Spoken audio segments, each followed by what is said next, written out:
گدا ہوں اپنے کریم کا، میرا دین پا رہا ہے نہ نہیں۔ تھوڑی دیر توجہ کرنا سننا، وفاداری جو ہوتی ہے نا تھوڑی دیر کی، دیکھو نا حضرت بلال نے وفا کی تھی۔ یہاں کیا حال کرتے ہیں ہم لوگ کارکنوں کا، میں اکثر یہ رونا روتا ہوں، میں کہتا ہوں جب تک تو پیر صاحب کے آستانے پہ جھاڑو دیتا ہے تب تک تو وہ بڑا وفادار مرید ہوتا ہے، اگر اس پہ قرضے چڑھ جائیں تو پیر صاحب کہتے ہیں اس کا ذاتی معاملہ ہے۔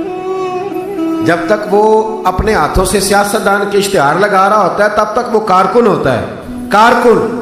اور جب وہ کہیں الجھ جائے تو کہتے ہیں جی میں جی اس کے ذاتی معاملے میں نہیں۔ یہ ذاتی معاملہ کیا ہوتا ہے؟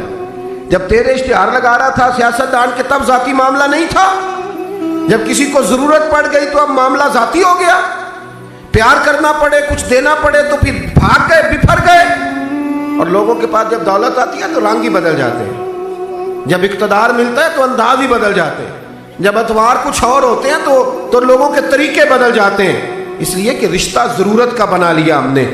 سیدنا بلال نے بڑی مار کھائی تھی، کوئی بتائے حضرت بلال کو گورنری کا لالچ تھا؟ حضرت بلال حبشی کو کیا لالچ؟ بڑی مار کھائی، اور یارو بڑی ساری کھائی۔ ایک تو وہ مار ہے نا جو عبداللہ بن جدان مارتا تھا، امیہ بن خلف مارتا تھا، ایک تو وہ ہے۔ اور حضرت بلال جب دروازہ رسول پہ آئے تو بخاری مسلم میں موجود ہے، حضرت بلال نبی پاک کے مہمان آتے تھے تو خود قرضہ اٹھا کے لاتے تھے۔ اور ایک وقت ایسا بھی آیا کہ قرضے اتنے زیادہ آ گئے تھے کہ یہودی نے کہا کہ بلال تو نے بڑے سارے پیسے قرض لیے ہوئے ہیں، تو اگر اب تو نے پیسے نہ دیے تو میں تمہیں پھر سے باندھ دوں گا۔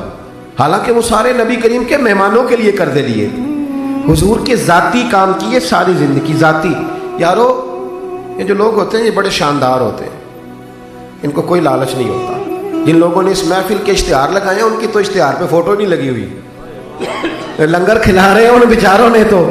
وہ ایک نقیب محفل ملتان میں نا ایک دفعہ پیار چلتا ہے نا دوستوں سے، مجھے غصہ بڑا کم آتا ہے تو کبھی آ جائے تو وہ چلو آ بھی جاتا ہے، اب یہ بھی مسئلہ ہے۔ وہ بار بار کہہ رہے تھے لوگوں سے تسی ہاتھ نہیں چک دے، تسی بڑے بے ذوق ہو، تسی میں یاد رہو گے۔ میں کیا چپ کر جا، تو کوئی نظر نیاز لینی، یہ سارے مفت آئے نہیں، یہ زیادہ قیمتی ہیں، یہ فری آئے ہیں، بڑی مہربانی، اللہ آپ کو جزا۔ سنیں میرے بھائی، یہ کہ نا جن لوگوں نے جو درخواست لے کے گیا تھا تھانے جلسے کی اجازت کی، اس کا تو نام ہی نہیں چھپا، لیکن یہ لوگ بڑے قیمتی ہوتے ہیں۔ ہم کرتے یہ ہیں کہ ان کو نا ہم ضائع کر دیتے ہیں۔ چاہیے اب ہماری مسجد میں جب محفل میلاد ہوتی ہے تو جس نے 1.5 لاکھ دیا نا وہ اسٹیج پہ بیٹھا ہے، اور جس نے سارا سال مسجد میں جھاڑو دیا اس کو میلاد والے دن کسی نے پوچھا ہی نہیں، حالانکہ اس بندے کی صدارت میں جلسہ ہونا چاہیے تھا جو روزانہ مسجد میں جھاڑو دیتا ہے، اس کی صدارت ہونی چاہیے تھی تاکہ پتہ چلے کہ رسول اللہ کے غلام میلاد کے موسم میں غریبوں کو عزت عطا کرتے ہیں۔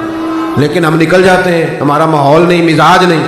حضرت بلال نے نوکری کی، سارا دن نبی کریم کے کام کرتے، سارا دن۔ تھوڑا سا ٹائم بچ جاتا نا، کہتے حضور کوئی حکم تو نہیں؟ ملا رومی نے لکھا ہے کوئی حکم تو نہیں؟ حضور فرماتے نہیں سارے کام ہو گئے، حضور میں تھوڑی دیر کے لیے جاؤں؟ جائیں، ایک دن بھی، 2 دن بھی، 3 دن بھی۔ حضرت انس بن مالک کہتے ہیں ایک دن میں نے پوچھ لیا، میں نے کہا حضور یہ بلال چھٹی لے کے جاتے کہاں ہیں؟ شادی تو کی کوئی نہیں تھی ابھی، گھر تو تھا نہیں، تو یہ جو آ کے کہتے ہیں کوئی کام تو نہیں میں جاؤں؟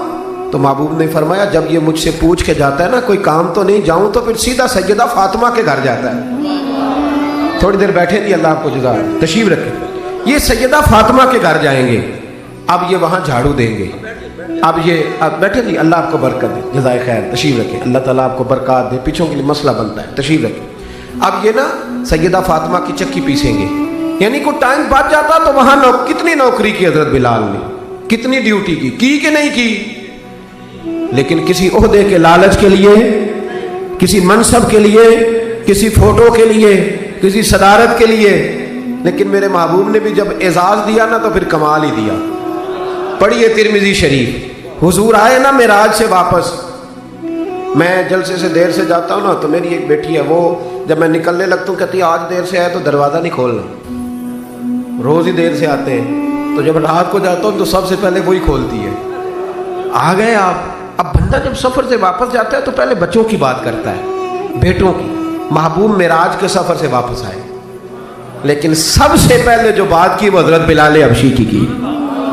سب سے پہلی بات سیدنا بلال کی، مجمع میں بٹھا کے، مجمع میں حضرت بلال کو مجمع میں بٹھا کے فرمایا کیا عمل کرتا ہے بھئی تو بلال؟ عرض کی حضور کیا ہوا؟ فرمایا بتا کیا کرتے ہو؟